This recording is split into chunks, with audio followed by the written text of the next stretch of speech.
ذوالقرنین رضی اللہ تعالیٰ عنہ، اللہ تعالیٰ نے انہیں زمین میں اقتدار دیا تھا۔ 4 لوگ دنیا میں ایسے ہو چکے ہیں جنہیں اللہ تبارک و تعالیٰ نے پوری دنیا میں اقتدار دیا، ایک وقت میں پوری دنیا کا ایک ہی بادشاہ۔ 2 مسلمان تھے، 2 کافر۔ مسلمانوں میں حضرت سلیمان علیہ السلام اور جناب ذوالقرنین علیہ السلام، اور کافروں میں بخت نصر اور نمرود۔ یہ 2 لوگ ہیں جنہیں اللہ نے پوری دنیا میں اقتدار دیا، اور پھر اس کے بعد آنے والے وقت میں اللہ تعالیٰ امام مہدی کو سارا اقتدار عطا فرمائے گا، پوری دنیا کا۔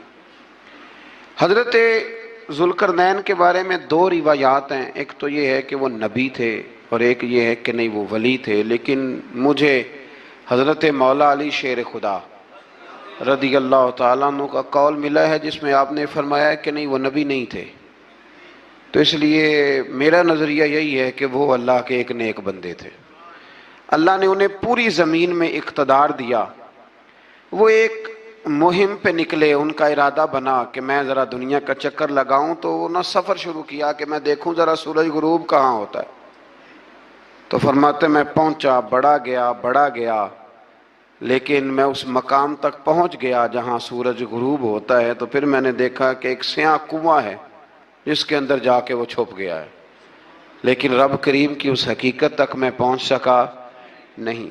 پھر آپ فرماتے ہیں کہ میں آگے نکلا تو مجھے ایک قوم کے بارے میں بتلایا گیا جو بڑی خونخوار قوم تھی، بڑی خونخوار، اس کو یاجوج اور ماجوج کہا جاتا ہے۔ یہ قوم اتنی خونخوار تھی کہ یہ درندوں کو بھی کھا جایا کرتی تھی، اتنے لمبے چوڑے ان کے قد تھے، اتنے زیادہ طاقتور تھے کہ سانپ اور بچھو بھی کھا جاتے تھے۔ یہ نکلا کرتے تھے سبزے کے دنوں میں تو ساری کھیتیاں اجاڑ جاتے تھے، ہر چیز تباہ کر جاتے تھے، حتیٰ کہ انسانوں تک کو کھا جاتے تھے۔ تو حضرت ذوالقرنین جب وہاں پہنچے، اللہ تبارک و تعالیٰ نے انہیں ان مظلوم لوگوں کا مددگار بنایا جن پر یاجوج اور ماجوج کی قوم ظلم کرتی تھی۔ انہوں نے آپ سے کہا کہ حضور مہربانی فرمائیں، اس قوم سے تو ہماری جان چھڑائیں۔ آپ نے فرمایا تم میری مدد کرو۔ نے کہا حضور کس طرح؟ فرمایا بس جسمانی طور پر میری مدد کرو۔ تو آپ نے پھر وہاں ایک دیوار بنائی، ایک دیوار، لوہا کاٹ کر، سیسا پگھلا کر، پتھر ڈال کر ایک بڑی موٹی تازی دیوار بنائی، اور اتنی اونچی بنائی، اور پھر اس کے چاروں جانب آگ جلائی تاکہ وہ لوہا اس طرح پگھل جائے کہ وہ دیواروں کے ساتھ چپک جائے، تاکہ کوئی آدمی پیر رکھنا چاہے تو پیر رکھ کے اس پہ چڑھ نہ سکے۔ آپ نے وہ دیوار بنائی۔ اب اس قوم کا حال یہ ہوا کہ وہ اس کے اندر قید ہیں، وہ صبح جب اٹھتے ہیں تو اس کو توڑنا شروع کرتے ہیں، توڑتے رہتے ہیں، تو جب شام ہوتی ہے تو ان میں سے ہر روز ایک شخص کہتا ہے اتنی رہنے دو، باقی کل کریں گے۔ لیکن جب وہ سویرے اٹھتے ہیں تو اللہ تعالیٰ اس دیوار کو پھر سے مضبوط فرما دیتا ہے۔ نبی کریم علیہ السلام نے فرمایا قرب قیامت میں ایک وقت آئے گا، قیامت کے قریب جا کے ایک ٹائم ایسا آئے گا کہ اس مخلوق میں سے ہی ایک شخص پکارے گا اور پکار کے کہے گا کہ اب سو جاؤ انشاءاللہ۔ اللہ ان کی زبان پہ جاری کہے گا اب سو جاؤ اور سویرے انشاءاللہ یہیں سے شروع کریں گے۔ تو فرمایا وہ چونکہ انشاءاللہ کہیں گے تو پھر اللہ تبارک و تعالی اگلے دن اس دیوار کو وہیں پہ رکھے گا جہاں رات کو انہوں نے اسے چھوڑا تھا۔ اگلے دن وہ توڑیں گے تو دیوار ساری ٹوٹ جائے گی، اور پھر اللہ تبارک و تعالیٰ کا فضل ہوگا تو مسلمان کی طرف وہ بڑھیں گے، وہ قتل و غارت کریں گے، پھر سے وہی درندگی کریں گے۔ تو پھر حضرت عیسیٰ علیہ السلام ان کے لیے دعا کریں گے، تو دعا کا یہ حال ہوگا کہ ان کے وجود پر کچھ ایسی چیزیں برآمد ہوں گی جن کی وجہ سے وہ مر جائیں گے، ختم کر دیے جائیں گے، قیامت کے قریب جا کے وہ دوبارہ آئیں گے۔ اس کے بعد پھر اللہ تبارک و تعالیٰ نے سورہ کہف کی آخری آیات میں 7 سمندر اور ان جیسے اور بھی آ جائیں، فرمایا 7 سمندر ہوں اور ان جیسے اور بھی آ جائیں اور مل کر وہ روشنائی بن جائیں تو میرے رب کے کلمات ختم ہونے سے پہلے سمندر ختم ہو جائیں گے۔ اور آخری آیت میں اللہ تعالیٰ نے فرمایا کہ اے رسول صلی اللہ تعالی علیہ وسلم آپ کہہ دیجئے کہ میں تمہاری طرح ہی ایک بشر ہوں، انا بشر مثلکم، میں بھی تمہاری طرح ایک۔ اب مثلکم کا بہت سارے لوگوں نے ترجمہ اپنی طرح کا کر لیا ہے، حالانکہ حضور صلی اللہ تعالی علیہ وسلم نے فرمایا کہ بشر ہونے میں تمہاری طرح ہوں، رسول ہونے میں تمہاری طرح نہیں، اللہ کا حبیب ہونے میں تمہاری طرح۔ اور وہ یہ جو میں کہہ رہا ہوں نا نہیں، تو یہ صحیح بخاری کے لفظ ہیں، حضور نے فرمایا ایکم مثلی، کون ہے تم میں جو میری طرح ہو، یہ صحیح بخاری کے لفظ ہیں۔ اللہ تبارک و تعالیٰ سمجھنے کی توفیق عطا فرمائے۔ پھر اس سے آگے سورہ مریم شروع ہوتی ہے۔ اس صورت میں اللہ تبارک و تعالیٰ نے حضرت زکریہ علیہ السلام کا ذکر فرمایا ہے کہ وہ لا ولد تھے اور بڑھاپے کی عمر کو پہنچ چکے تھے۔ انہوں نے اللہ تعالیٰ سے اولاد کی دعا کی جو ان کا اور آل یعقوب کا وارث ہو، تو اللہ تعالیٰ نے انہیں بیٹے کی بشارت عطا فرمائی جس کا نام انہوں نے یحییٰ رکھا، بلکہ یہ نام انہوں نے پہلے سے رکھ لیا تھا، یہ یحییٰ نام انہوں نے پہلے سے رکھ لیا تھا۔ مجھے اب لوگ کس سینس میں مسئلہ پوچھتے ہیں یہ نہیں مجھے بتا، لیکن مجھ سے ایک دوست نے کچھ دن پہلے پوچھا کہ پیدائش سے پہلے بچے کا نام رکھنا جائز ہے، تو میں نے انہیں کہا کہ ہاں، آپ سورہ مریم پڑھیں گے تو آپ کو اندازہ ہوگا کہ حضرت زکریہ نے بیٹے کا نام پہلے ہی رکھ دیا تھا، کیونکہ انہیں یقین کامل تھا کہ رب کریم مجھے بیٹا ہی عطا فرمائے گا۔ تو حضرت یحییٰ علیہ السلام کو اللہ تعالیٰ نے بچپن میں ہی نبوت عطا کی اور کتاب دی۔ ان کے اوصاف یہ بیان کیے کہ وہ پاکیزہ اور متقی تھے، ماں باپ کے ساتھ نیکی کرنے والے تھے اور سرکش نہیں تھے۔ ان پر سلام ہو جب وہ پیدا ہوئے، اور ان پر سلام ہو جب ان کی وفات ہوئی، اور قیامت کے دن جب انہیں اٹھایا جائے گا۔ اس سے معلوم ہوا کہ نبی کریم علیہ السلام پر یا کسی بھی نبی پر سلام بھیجنا، اور اس دن پر سلام بھیجنا جس دن اللہ تعالیٰ نے انہیں پیدا فرمایا ہے، یہ قرآن مجید سے ثابت ہے۔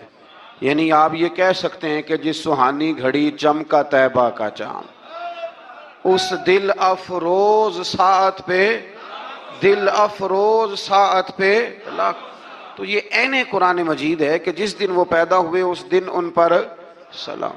اللہ تعالیٰ سمجھنے کی توفیق عطا فرمائے۔ پھر اس سے آگے چل کر حضرت مریم سلام اللہ علیہا کا ذکر ہے کہ ان کے پاس فرشتہ آیا۔ ہم تیسرے پارے میں بھی ان کا ذکر پڑھ آئے، پھر ایک آدھ اور جگہ پہ بھی اشارتاً کنایتاً ان کا تذکر آیا کہ ان کے پاس فرشتہ انسانی شکل میں آیا، اور فرشتے نے آ کے کہا کہ میں آپ کو بیٹے کی بشارت دینے آیا ہوں۔ کہنے لگی میرے پاس کیسے بیٹا آئے گا، مجھے تو کسی مرد نے چھوا ہی نہیں۔ تو فرمایا رب ایسے ہی کرتا ہے جب وہ کسی کام کا ارادہ فرما لیتا ہے۔ تو حضرت مریم کے ہاں اللہ تبارک و تعالیٰ نے حضرت عیسیٰ علیہ السلام کی ولادت فرمائی۔ حضرت عیسیٰ بغیر باپ کے پیدا ہوئے، اور حضرت آدم علیہ السلام غیر ماں باپ کے پیدا ہوئے، تو یہ اللہ کی قدرت کی نشانی ہے۔